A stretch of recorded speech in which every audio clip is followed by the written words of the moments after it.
자, 그 다음에 두 번째는 자기 자신에게 인사를 한번 하셨으면 좋겠습니다. 가슴에 탁 손을 얹고 예수 그리스도의 십자가는 나를 위한 것이었습니다. 아멘이십니까? 아멘, 아멘. 자, 이 시간에 본문 말씀 한번 보겠습니다. 고린도전서 1장 18절 말씀 다 함께 읽어보시겠습니다. 시작. 십자가의 도가 멸망하는 자들에게는 미련한 것이요 구원을 얻는 우리에게는 하나님의 능력이라. 아멘, 아멘. 오늘 저는 예수 십자가 하나님의 능력이라는 제목으로 말씀을 나누고자 합니다. 여러분 가지고 계신 그 스마트폰 있잖아요. 자, 나는 삼성 스마트폰이다. 한번 손 들어 보실래요? 네, 손 내려주시고 나는 아이폰이다. 네, 손 내려주시고 감사합니다. 우리 교회의 분포는 전 세계적인 분포하고는 약간 차이가 있는 것 같아요. 네, 전 세계적으로 아이폰에 쓰이는 iOS라는 운영 체제하고 그 다음에 삼성폰에 쓰이는 삼성과 기타 폰들에 많이 쓰이고 있는 안드로이드 운영 체제라는 것이 있는데 그 비율이 어디가 높을까요? 안드로이드가 높아요. 많이 높아요. 네, 2023년 말까지만 해도 거의 70%가 안드로이드, 30%는 iOS 그 정도였어요. 우리는 많은 분들이 이제 안드로이드 그러면 구글이 개발한 줄을 알고 있죠. 많은 분들이 그렇게 알고 있죠. 하지만 안드로이드 운영체제라는 그 운영체제를 개발한 회사는 구글이 아니고 안드로이드입니다. 안드로이드. 그 안드로이드의 앤디 루빈이라는 CEO가 그거를 개발해서 맨 처음에 어느 회사를 찾아왔느냐? 삼성을 찾아왔죠. 그래서 삼성의 임원진 삼성전자의 임원진 약 20명 앞에서 프레젠테이션을 했어요. 우리는 이 운영체제를 누구나 사용할 수 있도록 개발사에서 무료로 탑재해서 많은 사람들이 쓰기를 원합니다 하고 프레젠테이션을 잘 했어요. 그런데 그 프레젠테이션을 다 듣고 난 다음에 삼성전자의 한 대표격인 임원이 그런 얘기를 했습니다. 루빈 씨의 회사에는 지금 총 직원이 8명이라고 했죠. 저희는요 이 운영체제 개발하는 분야에만 2,000명이 일해요. 그러고 끝났습니다. 우리는 당신과 같은 조그만 회사에서 개발한 그 운영체제를 우리 이것이 대기업 세계적으로 유명한 삼성전자에 탑재한다는 것은 우리는 일고의 가치도 없습니다. 이렇게 아주 문전박대를 당했죠. 그런데 그로부터 4개월 후에 루빈이 그 동일한 운영체제를 가지고 구글을 찾아갔습니다. 그런데 구글에서는 그 운영체제를 채택하기로 할 뿐만이 아니고 그 안드로이드라는 회사를 5천만 불에 M&A 매입을 했어요. 그리고 그로부터 6년 후에 안드로이드라는 운영체제는 전 세계 점유율 1위가 되었습니다. 그리고 지금은 애플 iOS에 지금 추격을 당해서 점유율이 약간 떨어지고는 있지만 아직도 아주 압도적으로 우세한 그런 운영체제입니다. 여러분 어떻게 똑같은 운영체제 안드로이드라는 그 운영체제를 삼성은 그렇게 냉대를 하고 구글은 어떻게 그렇게 채택하고 돈까지 들여서 그것을 샀을까요? 삼성이 생각할 때는 그 안드로이드라는 운영체제가 만일에 회사가 한 5천 명쯤 되는 회사에서 개발을 해가지고 가져왔더라면 삼성은 아마 귀를 기울였을지도 몰라요. 그런데 삼성이 생각할 때는 그 제품의 가치는 그래도 규모가 있는 회사에서 개발해야지 이런 생각을 가지고 있었던 거죠. 삼성이 보기에는 자기가 생각할 때 가치 있는 영역이라고 생각되는 그 영역에 안드로이드 운영체제는 턱없이 모자랐던 거예요. 그러니까 그렇게 버려버렸던 것이죠. 오늘 여러분들이 읽으셨던 그 말씀 우리 다시 한번 읽어보실까요? 1장 18절 말씀. 십자가의 도가 저기 네, 시작. 십자가의 도가 멸망하는 자들에게는 미련한 것이요 구원을 받는 우리에게는 하나님의 능력이라. 어떻게 동일한 십자가의 도가 미련한 것으로 보이는 사람들이 있고 우리에게는 하나님의 능력인데 어떻게 어떤 사람들에게는 미련한 것으로 보였을까? 오늘 그 말씀을 좀 나눠보고자 합니다.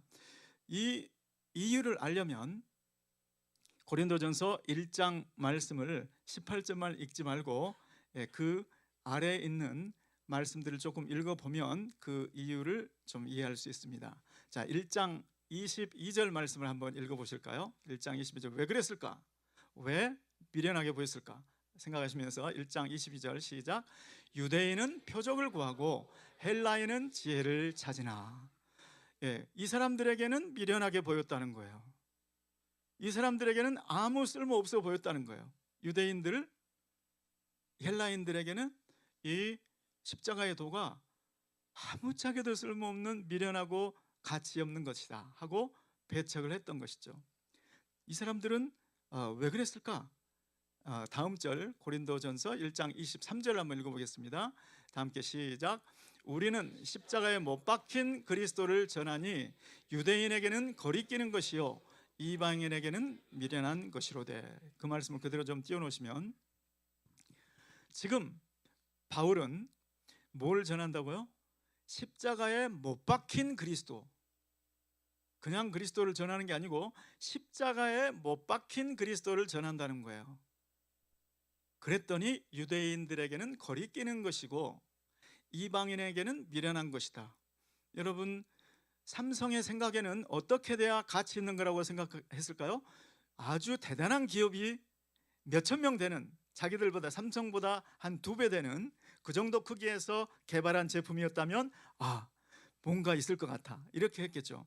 여러분, 유대인은 거리끼는 것이다. 십자가에 못 박히는 그리스도, 십자가의 도, 예수의 십자가가 유대인들이 생각할 때는 거리끼는 것이다. 이거는 가치가 없을 뿐만이 아니고 멀리하고 싶은 지저분한 생각이다, 이런 거죠. 왜 그랬을까요? 유대인들이 생각할 때 메시아라면, 유대인들이 생각하는 메시아는 강력한 정치적인 메시아, 그래서 마치 다윗과 같이 이 온 주변 국가를 평정할 수 있는, 이 로마쯤이야 그냥 한 번에 박살낼 수 있는 강력한 메시아, 그런 메시아를 구했던 거죠. 우리가 메시아를 기다리긴 기다려요. 그런데 십자가에 못 박힌 메시아? 말도 안 돼요. 그게 어떻게 메시아예요? 이렇게 자기가 생각하는 메시아의 영역에 턱없이 모자란 거예요. 그러니까 유대인들에게는 거리끼는 것이다. 여러분, 유대인들은 십자가에 못 박힌 그리스도를 마치 그림처럼 보여주는 게 시편 22편과 이사야서 53장. 그런데 이 이사야서 53장을 금서, 읽지 마라. 율법 선생님들 이거는 읽을 필요가 없어, 읽지 마. 부모님들도 자녀들에게 읽지 마. 이런 메시아, 이런 생각을 가져서는 안 돼, 이렇게 가르치고 있죠. 지금도. 그러니 십자가에 못 박힌 메시아, 이게 말이 돼? 전혀 관심을 가질 뿐만이 아니고 가까이 오지 마세요. 가까이. 거리끼는 것으로 생각했다. 또 이방인, 여기서 이방인이라고 하면 그때 당시에는 헬라 문화권이니까 헬라인들. 여러분, 헬라인들은 지혜를 추구했던 사람들이죠. 철학을 추구했는데, 헬라 철학의 중요한 것은, 헬라 철학에서는 육신을 천하게 보는 거예요. 육신을 낮게 보는 거예요. 육신은 무가치하게 보는 거예요. 그런데 그 메시아가 육신을 입고 오셨대. 육신을, 하나님이 육신을 입으셨대. 웃기네 웃겨. 이렇게 된 거예요. 이방인들이 보기에는 말도 안 되는 이야기. 철학하고는 자기들이 생각할 때 지혜 있는 삶, 가치 있는 삶을 위해서는 철학이 필요한데, 그 철학하고는 전혀 맞지 않는, 자기들의 지혜의 영역에는 턱없이 부족한 메시아 이야기, 그런 거 얘기하지 마세요. 우리는 들을 필요 없어요. 그렇게 미련하게 보았다는 것이죠. 예.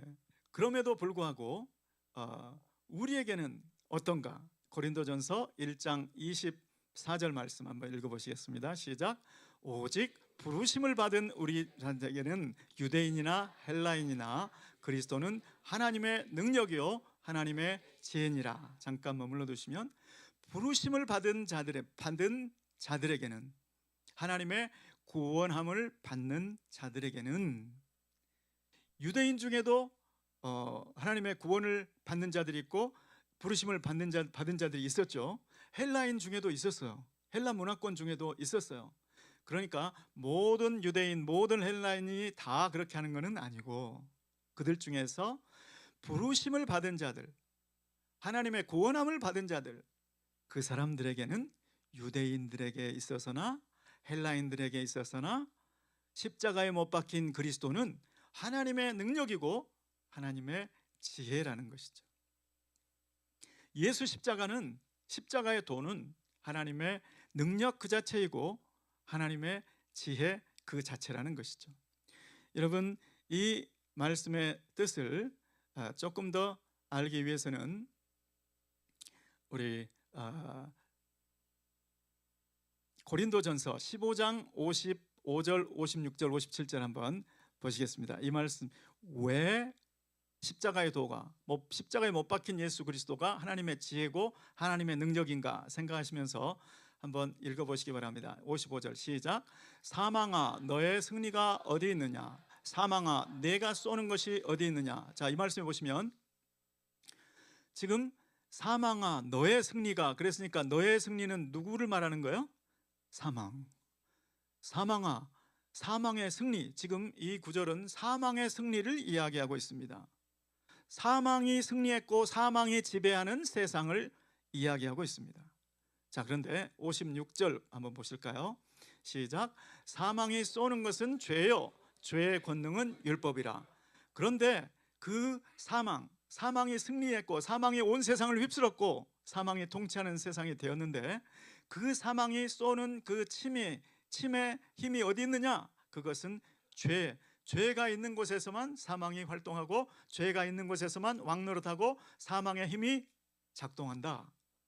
그 죄의 권능은 율법이다. 율법이 있으니까 죄가 죄로 드러났다. 이런 말씀이죠. 자, 55절에서는 사망의 승리를 이야기했어요. 자, 57절 보겠습니다. 다 함께 읽어보겠습니다. 시작. 우리 주 예수 그리스도로 말미암아 우리에게 승리를 주시는 하나님께 감사하노니. 자, 여기서 보면 승리라는 말씀이 나오는데, 우리 주 예수 그리스도로 말미암아 우리에게 승리를 주시는 하나님, 그랬으니까 이 승리는 원래 우리 승리가 아니고 하나님의 승리, 예수님의 승리였죠. 예수님이 이기신 그 승리, 예수님이 승리하셔서 이제 예수님 세상이 된, 예수님이 통치하시는 그 세상이 된 그 승리를 예수님께서 우리에게 주셨다는 것이죠. 우리 주 예수 그리스도를 우리 주라고 부르는, 부르심 받는 사람들, 택함 받은 사람들에게 주셨다는 거죠. 그러니까 고린도전서 15장 55절에서는 사망의 승리를 이야기하고 있었는데 57절에 와서 보니까 예수님의 승리, 우리의 승리를 지금 이야기하고 있잖아요. 그러면 55절에서 57절 사이에 도대체 무슨 일이 있었던 거예요? 자, 그거를 로마서 5장 17절, 18절, 19절에 가면 여기서 찾을 수 있습니다. 도대체 사망의 승리와 우리의 승리, 예수의 승리, 그 사이에 무슨 일이 있었는가? 그 의미가 뭔가? 자, 로마서 5장 17절 말씀 다 함께 시작. 한 사람의 범죄로 말미암아 사망이 그 한 사람을 통하여 왕노릇하였은즉 더욱 은혜와 의의 선물을 넘치게 받는 자들은 한 분 예수 그리스도를 통하여 생명 안에서 왕노릇하리로다. 아멘. 자, 이 말씀 그대로 잠깐 띄워놓으시면, 한 사람의 범죄로 말미암아 사망이 그 한 사람을 통하여 왕노릇하였으니. 여러분, 사망의 승리가 느껴지십니까? 사망이 다스리는 이 세상에 느껴지십니까? 한 사람의 범죄로, 한 사람이 누굴까요? 아담. 첫사람, 첫 번째 사람 아담. 그 한 사람의 범죄로 말미암아 사망이 그 한 사람을 통하여, 아담을 통하여 죄가 들어왔고, 그 한 사람을 통하여 왕노릇을 했는데, 아담한테만 왕노릇을 했으면 좋겠는데 아담의 몸 후손으로 태어난 모든 사람한테 왕노릇 했다는 것이죠. 이것이 바로 사망이 승리한 세상, 사망이 왕노릇한 세상, 사망이 모든 사람을 종으로 삼아버린 그 세상의 모습입니다. 그런데 더욱 은혜와 의의 선물을 넘치게 받는 자들은, 의의 선물, 은혜의 선물을 받는 자들, 그 사람이 바로 예수를 우리 주님이라고 부르는, 부르심 받은 자들, 구원함을 받은 자들이죠. 그들에게는 한 분 예수 그리스도를 통하여, 두 번째 아담 예수 그리스도를 통하여 생명 안에서 왕노릇하리로다. 이제는 생명이 왕노릇한다고 되어 있지 않고, 사망이 왕노릇이 아니고, 그 받는 은혜와 의의 선물을 넘치게 받는 사람들, 구원받는 사람들, 부르심 받는 사람들, 그 사람들이 생명 안에서 왕노릇하리라. 아멘. 이것이 저와 여러분의 지금 우리의 지금, 한국말이 생각이 잘 안 나요 이제는. 상태, 상황인 줄 믿습니다. 아멘. 여러분, 그러니까 왜 우리가 사망이 왕노릇하던 시대에서 예수의 승리, 우리의 승리가 노래되는 그러한 시대가 되었는가? 사망이 왕노릇하던 시대는 한 사람 아담 때문에 죄가 들어오고, 그 아담으로 인해서 사망이 그 아담의 후손들 모두에게 왕노릇했던 시대라면, 예수 그리스도께서 죽으심으로, 자 이제 5장 18절에 그 내용이 나와 있네요. 5장 18절 한번 보시겠습니다. 시작. 그런즉 한 범죄로 많은 사람이 정죄에 이른 것 같이 한 의로운 행위로 말미암아 많은 사람이 의롭다 하심을 받아 생명에 이르렀느니라. 아멘. 한 범죄, 에덴 동산에서의 범죄를 얘기하는 거죠. 첫사람 아담에 의해서 자행된 그 범죄로 많은 사람이, 모든 사람을 이야기하는 것이죠. 모든 사람이 정죄에 이른 것 같이, 모든 사람이 죄인 되어버린 것 같이 한 의로운 행위로 말미암아. 한 의로운 행위가 뭘까요? 십자가의 죽으심이죠. 예수님의 두 번째 아담의 의로운 행위, 두 번째 아담이 죽기까지 십자가에 복종하신 그 행위로 말미암아 그것을 믿는 모든 사람들에게, 그것을 인정하는 모든 사람들에게 의롭다 하심이 주어졌다. 그래서 그 사람들은 생명에 이르렀느니라. 이전에는 사망의 세계에 있다가 이제는 거기서 옮겨서 생명으로 옮겼다, 이런 뜻이 되죠. 이어서 5장 19절 말씀도 한번 보겠습니다. 시작. 한 사람이 순종하지 아니함으로 많은 사람이 죄인 된 것 같이 한 사람이 순종하심으로 많은 사람이 의인이 되리라. 아멘. 한 사람, 첫 번째 아담이 에덴 동산에서 순종하지 아니한 그것 때문에 수많은 사람이 그냥 죄인으로 태어났고 죄인으로 살 수밖에 없었는데, 한 사람이 순종하심으로, 한 사람의 의로운 행위, 한 사람이 죽기까지 십자가에 복종하심으로, 예수 그리스도의 십자가의 복종으로 말미암아 많은 사람이 의인이 되었다. 유대인들아, 너희들 그렇게 율법을 지켜서 의인 되려고 했는데 이 십자가에 못 박힌 예수, 십자가에 못 박힌 메시아, 이 메시아를 우리 주라고 부를 때 그때 의인 되는 거야, 이 말씀이죠. 여러분, 여기에서 지금 하나님의 지혜, 하나님의 능력이 느껴지십니까? 로마서 6장 23절 말씀, 로마서 6장 23절 말씀 한번 읽어보시겠습니다. 시작.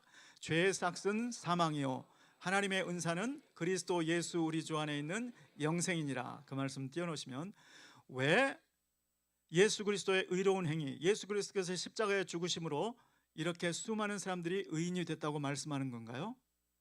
그 말씀의 답이 지금 여기 있는 거예요. 예수 그리스도의 십자가 사건이 어떤 사건이었기에 그런가? 여기 보시면 죄의 삭은 사망이요. 여러분, 이 열매, 선악을 알게 하는 이 나무의 열매를 먹는 날에는 너희가 반드시 죽으리라. 반드시 죽으리라 했잖아요. 그게 사망이잖아요. 그 사망은 죽음으로서만, 생명으로서만, 영원히 멸망받음으로서만 그 대가를 다 갚을 수 있다. 그런데 죄의 싹, 그 죄로 말미암은 사망의 그 싹, 그 싹을 갚아버린 사건이 바로 십자가 사건이라는 거죠. 아멘이십니까? 하나도 남김없이 다 갚아버린 사건, 청산해버린 사건, 내가 빚을 다 청산했다. 이것이 예수님께서 십자가에서 죽으시면서 마지막으로 하신 말씀이죠. 테텔레스타이, 내가 죄의 싹을 다 갚았다. 이렇게 예수 그리스도께서 선포하신 것이죠. 여러분, 예수님께서 이 세상에 오신 사역들을 봐도 이 말씀을 살펴볼 수 있습니다. 자, 제가 말씀을 한번 드려볼게요. 자, 예수님께서 이 세상에 오신 사역 중에 몇 가지 사역이 있을까요? 몇 가지 사역을 했을까요? 세 가지. 가르치심, 그 다음에 전하시고 치유하시고, teaching, preaching, healing이다. 여기에다가 몇 가지를 더해본다면, 두 가지를 더해본다면, 하나님께서, 예수 그리스도께서는 자유케 하는 역사를 하셨다. freeing, 혹은 해방시키는 거, delivering, 이런 사역을 하셨다. 제가 말씀을 한번 볼게요. 자, 마가복음 1장 23절부터 25절 6절 보시면 이렇게 기록이 되어 있습니다. 회당에 들어가셨어요. 회당에 들어가셔서 첫 번째로 한 것은 가르치는 사역이었어요. 그래서 가버나움의 회당에 들어가셔서 들어가 가르치심에, 이게 티칭이에요. 그 다음에 1장, 똑같은 마가복음 1장 38절에는 우리가 다른 마을들로 가자, 거기서도 전도하리니, 이게 프리칭이에요. 똑같은 1장, 마가복음 1장에 회당에서 나와서 야고보와 요한과 함께 누구 집에 들어가셨냐? 시몬과 안드레의 집에 들어가셨다. 그런데 거기에 들어가 봤더니 베드로의 장모가 누워 있었다. 베드로의 장모의 병은 중한 상태였다. 병명은 열병이었다. 열병 헬라어 원어를 보면 오늘날 말라리아를 칭하는 단어로 적혀 있습니다. 지금도 말라리아는 약이 1,000원짜리 약 하나면 살 수 있을 거를, 그 1,000원짜리 약이 없어서 수많은 사람들이 아프리카에서 죽어가는 질병이에요. 지금 그렇다면 그 시절에는 어땠을까요? 그냥 죽는 병이에요. 지금 죽을 병에 걸려 누워 있었더라, 이 얘기예요. 그런데 그 여자에게 예수님께서 여짜오되 일어나라. 예수님께서 그 손을 잡아서 일으키시고, 그러자 열병이 즉시로 떠나갔다. 그리고 어느 정도로 떠나갔느냐? 그 일행들을 수종들 정도로. 이 말씀을 하시면서 마태복음 8장 17절에 보면 이것은 선지자 이사야로 말씀하신 바, 그가 우리의 질병과 우리의 연약한 것을 친히 담당하셨다 함을 이루려 하심이었더라. 아멘. 또 자유케 하시는 역사는 마가복음 1장 23절 25절에서 마침 그 회당에 더러운 귀신 들린 사람이 있어서 소리를 지르는, 예수님께서 가르치시니까 그 가르치시는 소리를 듣고 있다가 막 소리를 지르고, 왜 그런 일들 많이 일어나죠? 네, 특히 우리 여기 인도 선교사님들 계신데 예배를 드리고 있는데 귀신이 드러나가지고 그냥 소란을 피우는 일들, 그때 예수님께서 꾸짖어 이르시되 잠잠하라, 그에게서 나오라, 이렇게 말씀하시니까 더러운 귀신이 그 사람에게서 경련을 일으키고 큰 소리를 지르며 나오는지라. 이것이 예수님의 freeing, 자유케 하시는 역사예요. 네 번째, 다음에는 그 모든 상황을 지금 누구와 함께 하셨죠? 혼자서 하신 게 아니에요. 예수님은 제자를 부르신 다음에 야고보와 요한, 그리고 시몬이 있고 안드레가 있고 제자들이 있는 가운데서 이 일을 행하시는 거예요. 그러니까 제자 삼는 사역, 디사이플 메이킹을 지금 5가지를 함께 하고 계신 거예요. 그런데 흥미있는 것은 아까 예수님께서 병을 고치시면서 이거는 무슨 말씀을 이루려 하심이냐, 이거는 하나님이 권능이 있어서 병을 고친다는 말씀을, 그것 뜻을 이루는 것이 아니고 하나님이 예수 그리스도께서 채찍에 맞으심으로 너희가 나음을 입었도다, 이 말씀을 이루려 하심이다라, 이런 말씀이에요. 이 말씀이 흥미있는 이유는 지금 예수님께서 채찍을, 이 사건 후에 채찍을 바로 맞으셨나요? 아니죠. 아직 채찍 맞는 시기는 아직 한참 남았잖아요. 그죠? 제가 한국에 와서 놀란 것은, 식당에서 들어가서 놀란 것은 밥을 먹기 전에 돈을 낸다는 거예요. 키오스크. 아니, 저는 어렸을 때 우리 어머니를 따라서 식당에를 다녀봐도 밥 먹기 전에 돈 낸 예가 없어요. 아니, 어떻게 음식을 시켜놨는데 그 음식이 제대로 나올지 안 나올지도 모르고 돈을 내요? 만일에 그 집에 불이 나면 제가 다 도망가야 될 거 아니에요. 그럼 내 돈 여러분, 이게 말이 돼요? 순서가 말이 안 맞잖아요. 이거는 온라인 세상이 되면서 오더하는 그 음식을 주문하는 그 위치에 사람이 없을 수도 있는 상황 때문에 편의적으로 생겨난 거지, 전통적인 우리 상 관례에서는 먼저 제품을 받고 서비스를 받고 결제하는 게 이게 맞는 겁니다. 맞습니까? 그러니까 지금 예수님께서 지금 그 식당에, 이거 식당이라고 한번 해봐요. 아니면 무슨 제품을 사러 갔어요. 우리 지금 저 베드로의 장모가 지금 심이 아픈데 이거 하나, 이 약 하나 먹으면 딱 나을 거야. 그래가지고 약을 하나 딱 줘가지고 베드로의 장모한테 먹였어요. 아직 돈 낼 때는 저 후라니까요. 아직 그때 바로 먹이고, 먹기 전에, 예수님께서 먹기 전에 채찍부터 맞고 그 다음에 한 게 아니라니까요. 먼저 이렇게 했다니까요. 또 예수님께서 18년 동안 구부러져 허리를 조금도 펴지 못하던 한 여인에게, 그 여인을 펴게 한 날이 안식일이었다고. 또 말 많은 유대인들이, 아니 저 선생이 저게 하늘로서 온 선생이라 말도 안 돼. 어떻게 안식일에 병을 고쳐?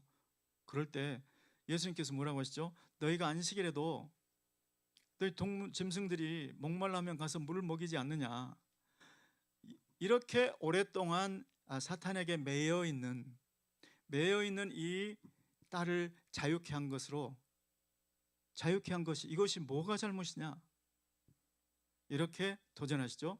그런데 예수님께서 지금 그 허리가 꼬부라진 여인을 이렇게 편 게 예수님이 하나님이기 때문에 능력이 많아서 한 게 아니라니까요. 지금 이것은 상업이에요, 상업. 예수님께서 베드로의 장모를 건강케 한 것, 이것도 지금 예수님이 하나님이기 때문에 낫게 한 게 아니라니까요. 예수님이 능력이 많기 때문에 천군 천사를 거느리고 있는데 그 병 하나 못 고치겠어? 지금 이런 얘기가 아니라니까요. 여러분, 미국에 이제 도널드 트럼프 대통령이 됐으니까, 트럼프 대통령이 어린 아들이 있다고 가정해봐요. 가정에 어떤 가게에 가서 아들이 먹고 싶어하는 거 하나 먹어.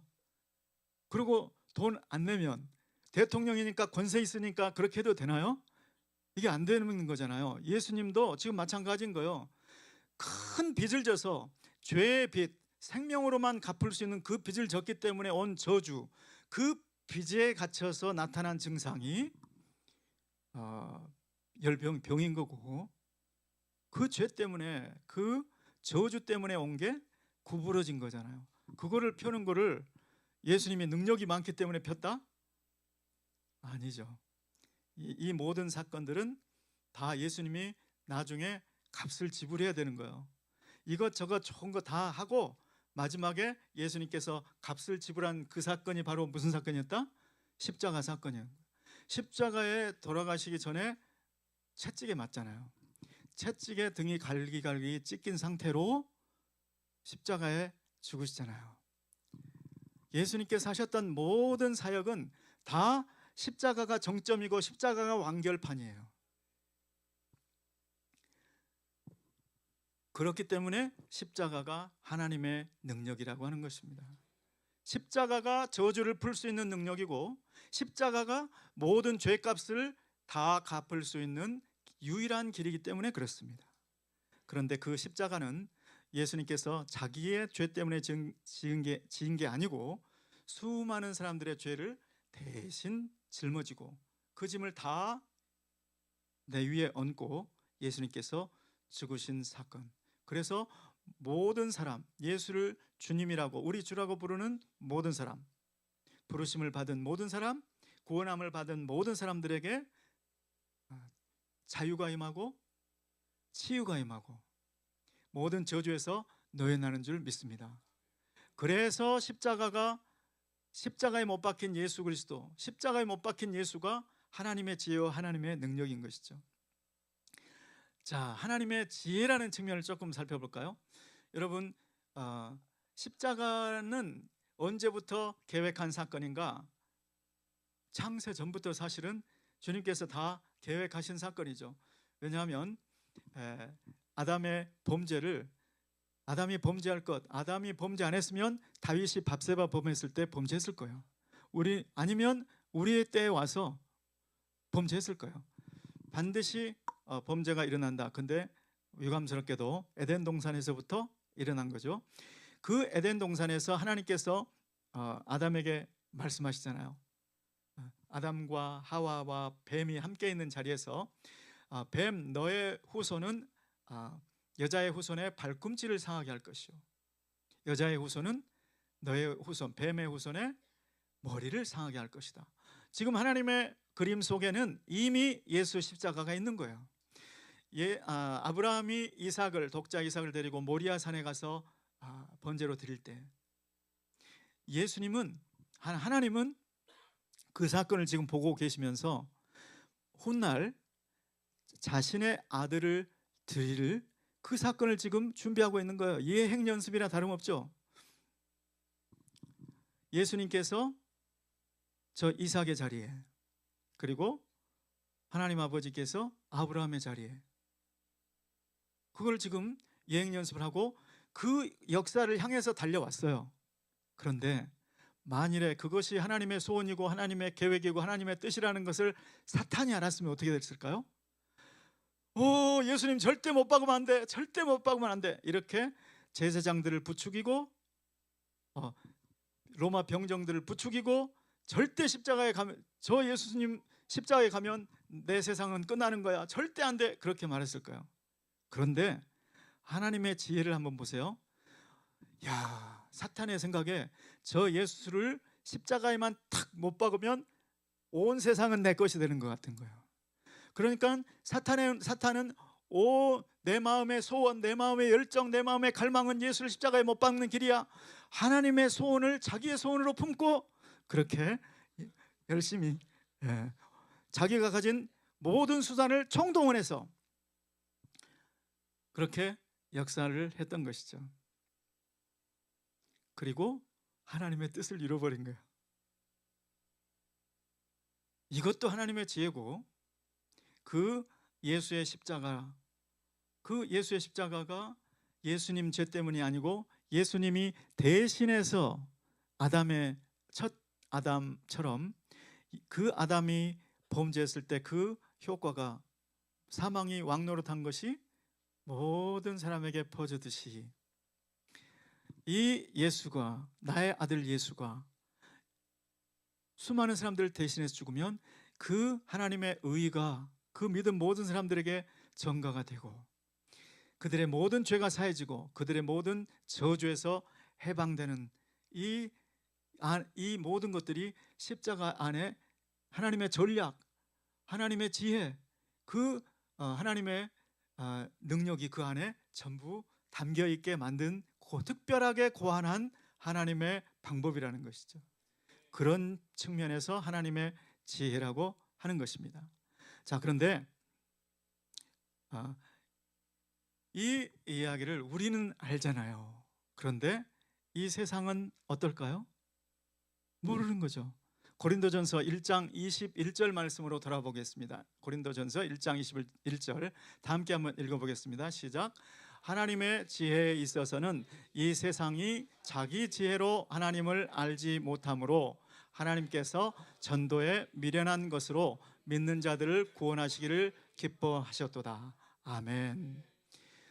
자, 하나님의 지혜로 보니까 하나님의 지혜에 대해서는 이 세상이 자기들의 지혜로 하나님을 알지 못함으로, 알 수 없으므로, 도대체 하나님의 지혜, 하나님의 능력, 그 십자가의 의미, 이거를 도대체 깨달을 수 없으므로, 그래서 유대인들에게는 꺼리끼는 것이 되었고, 헬라인들에게는 미련한 것이 되어버린 십자가의 도, 십자가의 복음, 십자가에 못 박힌 메시아, 그것을 도저히 깨달을 수 없기 때문에 전달자를 세워서 전달하게 했다, 딜리버리 하겠다. 그것이 전도라는 것이죠. 하나님께서 전도에 미련한 것, 진짜 어떻게 보면 전도 우습지 않습니까? 내가 믿은 이 하나님 너도 믿어봐. 하나님이 십자가에 아들을 못 박으셔서 그 너를 위해서 너의 죄를 없이 해주시려고, 너의 모든 저주에서 끌어내시려고, 해방시키시려고 예수 그리스도께서 죽으셨고 3일 만에 부활하셨어요. 이 말을 듣고 믿으라는 게 그것도 그렇죠, 미련한 것이죠. 세상 사람들이 보기에는 미련한 것이죠. 그런데 하나님의 뜻은 이미 정해져 버렸습니다. 하나님의 뜻은, 하나님의 방법은 이미 정해져 버렸어요. 전도에 미련한 것으로 믿는 자들을 구원하시기를 기뻐하셨다. 아멘. 전도에 미련한 것으로 믿는 자들을 구원하시는 것이 하나님의 뜻이다. 전도에 미련한 것으로 믿는 자들을 구원하시는 것이 하나님의 방법이다, 이거예요. 여러분, 오늘 예배를 드리는 모습을 보니까 여기에 선교사님들이 와 계시잖아요. 선교사님들이 이걸 깨닫고 선교지로 가셨잖아요. 이제 주님은 그 선교사님들만 선교지로 갈 것이 아니라, 이제 주님은 이 십자가의 의미를 깨달은 너희가 선교사다. 너희가, 내가 너희 가정에 파송한 선교사다. 너희가 너희 직장에 내가 파송한 선교사다, 이 말씀인 줄로 믿습니다. 여러분, 십자가의 의미를 모르는데, 십자가의 약효를 모르는데 어떻게 십자가를 전달할 수가 있겠습니까? 오늘 주님께서는 이 십자가의 도, 십자가에 못 박힌 그리스도, 이것이 정말 너에게 하나님의 지혜로 느껴지느냐, 이것이 정말 하나님의 능력이라고 느껴지느냐, 하나님께서 먼저 이것을 물으십니다. 만일에 그렇지 않다면 오늘 나눈 말씀들을 가만 다시 묵상해 봐야 돼요. 내가 무릎을 치면서 이것이야말로 살 길이구나, 이것이야말로 모든 사람에게, 우리 가족들 모두에게 필요한 것이구나, 이렇게 먼저는 내가 하나님의 그 십자가의 은혜를 내가 체험해야 그 다음에 전할 수 있는 것이죠. 이제 한 가지 이야기를 하고 마치려고 합니다. 여러분, 탈북자들이 보통 탈북을 하면 중국의 연변이라는 지역에 많이 모이잖아요. 그 연변이라는 지역에 모인다는 걸 알고 우리 한국의 최광 목사님이 그분들을 향한 마음을 받으셨어요. 그래서 혼자 파송 기관도 없이 그냥 혼자 무작정 부부가 연변으로 갔죠. 그래서 탈북자들에게 식사를 대접하고, 그리고 나중에는 그들을 모아서 성경 읽기를 했죠. 통독. 그냥 아침부터 저녁까지 성경을 그냥 계속 읽는 거예요. 이 사람들이 북한에서는 종교는 아편이다, 기독교는 아편이다, 기독교인들은 죽여 없애야 될 인간들이다, 이렇게만 교육을 받고 왔는데 배가 너무 고프니까 그냥 밥 준다고 하니까 와서 봤는데 자기가 들은 바하고 다르잖아요. 너무나 순수하게 나는 무슨 기관에 후원을 받고 있나 했더니 알고 보니까 후원 기관도 없이 무작정 왔다고 하지, 자기들과 똑같이 먹고 자고 하지. 그러니까 마음이 열린 거예요. 그리고 성경을 백독씩 하고, 성경을 백독하니까 누가 가르친 것도 아닌데, 성경 클래스 무슨 뭐 신학을 가르친 것도 아니고 성경을 강의를 한 것도 아닌데 백독을 하니까 이분들이 은혜를 받고, 그 십자가가 나를 위한 것이구나, 그 십자가만 있으면 사는 거구나, 내가 이제 살았네. 그런데 지금 저 북한 땅에 있는 가족들을 생각하니까, 그래서 일단은 그 나와 있는 사람들부터 거기에 와서 함께 성경을 읽게 하고 변화받게 하다가, 북한의 보위부라는 곳이 있죠. 안기부 같은 곳이죠. 보위부 사람들이 잡아서 북한으로 보냈어요. 네. 그런 사람이 진 칼빈 선생, 박요한 선생, 이런 분들이 북한으로 압송이 됐죠. 그리고 그분들이 순교를 해요. 어떻게 순교를 한 줄 알았는가? 여기 그 다음 기회에 성경 통독하다가 또 북한에 잡혀간 사람들이 감옥에 가서 봤더니 감옥의 벽에 주 예수를 믿으라, 그리하면 너와 내 집이 구원을 받으리라. 요한 칼빈, 요한 칼빈, 이렇게 적혀 있더라. 그래서 그 감옥에 있던 사람들 중에 살아나온 사람이 증언을 해서 알게 되었다는 것이죠.